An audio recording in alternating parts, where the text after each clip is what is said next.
Let's discuss about cyclic structure of glucose. This is the Fischer projection of glucose. यहाँ पे हमारे पास aldehyde group है जो CHO group होता है, कार्बन से डबल बॉन्ड से हमारा ऑक्सीजन यहाँ पे बाउंड है और हमारा यहाँ पे हाइड्रोजन है। जैसे कि हमें पता है कि ऑक्सीजन का हमारे पास एटॉमिक नंबर होता है 8। तो अगर मैं की शेल की बात करूं तो यहाँ पे 2 इलेक्ट्रॉन्स होते हैं और यहाँ पे 6 इलेक्ट्रॉन्स होते हैं। ठीक है, अब इसको 2 चाहिए अपने ऑक्टेट को फुल करने के लिए, मतलब 8 इलेक्ट्रॉन्स बनाने के लिए। पर अगर मैं लोन पेयर ऑफ इलेक्ट्रॉन्स की बात करूं तो lone pair of electron outermost shell में 6 होते हैं, 1 2 3 4 5 6। तो ये 2 तो शेयर कर लेता है कार्बन के साथ, ठीक है, कोवलेंट बॉन्ड बना लेता है। बट जब यहाँ पे 4 हमारे लोन पेयर ऑफ इलेक्ट्रॉन्स यहाँ पे रह जाते हैं, तो ये होती है फिशर प्रोजेक्शन।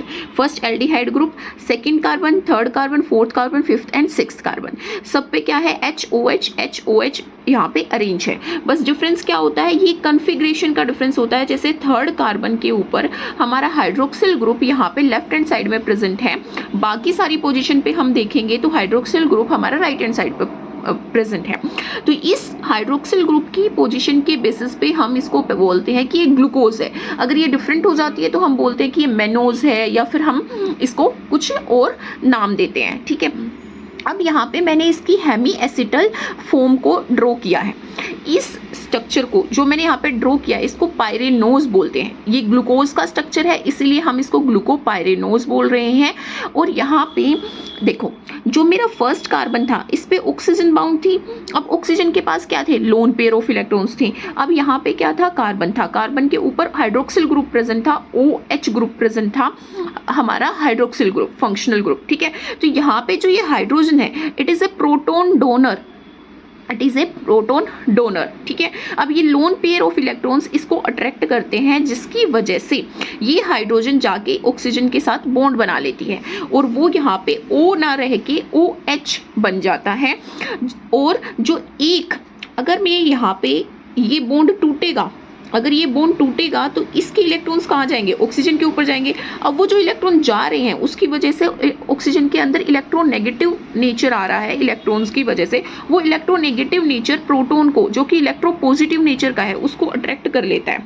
ठीक है, जिसकी वजह से यहाँ पे OH बॉन्ड बन जाता है इस हाइड्रोजन के बीच में और इस ऑक्सीजन के बीच में OH बॉन्ड बन गया। अब ये OH बॉन्ड बनने के लिए यहाँ पे कार्बन का क्या हो गया, यहाँ पे एक बॉन्ड टूट गया। अब कार्बन क्या हो गया, डिस्टेबलाइज हो गया।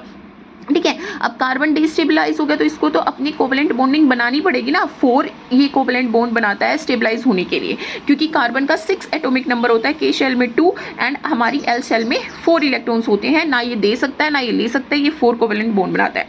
अब ये क्या करेगा, जो यहाँ पे ऑक्सीजन बच जाएगी, अब ये ऑक्सीजन भी क्या है, अनस्टेबलाइज है, क्योंकि ऑक्सीजन को भी एक और बॉन्ड बनाना पड़ेगा स्टेबल होने के लिए, तो वो कार्बन के साथ जाके बॉन्ड बना लेती है। तो फर्स्ट कार्बन 5th कार्बन के साथ यहाँ पे बॉन्ड बनाता है और बीच में ऑक्सीजन बॉन्ड प्रेजेंट होता है, जिसको हम ग्लाइकोसाइडिक बॉन्ड बोलते हैं। और ये हमारा ग्लूकोपायरेनोज स्ट्रक्चर है। ठीक है, अब यहाँ पे अगर हाइड्रोक्सिल ग्रुप हमारा कहाँ पे प्रेजेंट है, हाइड्रोक्सिल ग्रुप मेरा प्रेजेंट है यहाँ पे राइट हैंड साइड में, राइट हैंड साइड में मेरा प्रेजेंट है, तो ये अल्फा फॉर्म है। अगर मेरा यहाँ पे मैं इसको लेफ्ट हैंड साइड में कर रही हूँ तो ये बीटा फॉर्म आ जाती है। अब मैं इसी का साइक्लिक स्ट्रक्चर ड्रॉ कर रही हूँ अल्फा फॉर्म का, तो मेरे को पता है कि ये पायरेनोज है, तो ये कौन सी रिंग बनाएगा, पायरेनोज रिंग बनाएगा। तो इस तरह की रिंग बनेगी, इस तरह की एक रिंग बनती है। यहाँ पे जितने भी, यहाँ पे जब हम कोई भी हम फिगर अगर यहाँ पे ड्रॉ करते हैं तो 2 साइड्स एक दूसरे से ज्वाइन होती हैं और उस ज्वाइंट पॉइंट को हम वर्टेक्स बोलते हैं। ठीक है, मैथमेटिक्स में हम उसको वर्टेक्स बोलते हैं उस पॉइंट को। अब ये जो पॉइंट होता है ना, यहाँ पे ये सारे पॉइंट कार्बन को रिप्रेजेंट करते हैं। तो ये हमारा फर्स्ट कार्बन होता है और ये हमारा 5th कार्बन होता है। First, second, third, 4th and 5th carbon. तो फर्स्ट कार्बन की अगर मैं बात करूं तो इस स्ट्रक्चर के अकॉर्डिंग होगा, ऊपर हाइड्रोजन है, यहाँ पे H आ गया, OH आ गया, यहाँ पे H आ गया, सेकंड कार्बन पे H है, OH है, फिर यहाँ पे OH है, H है। ठीक है, फिर उसके बाद क्या है, H है, OH है। अब यहाँ पे ये बाहर जाएगा, CH2O OH और यहाँ पे H आ जाएगा। तो ये मेरी क्या बन गई, alpha D glucopyranose cyclic structure बन गया, रिंग स्ट्रक्चर बन गया।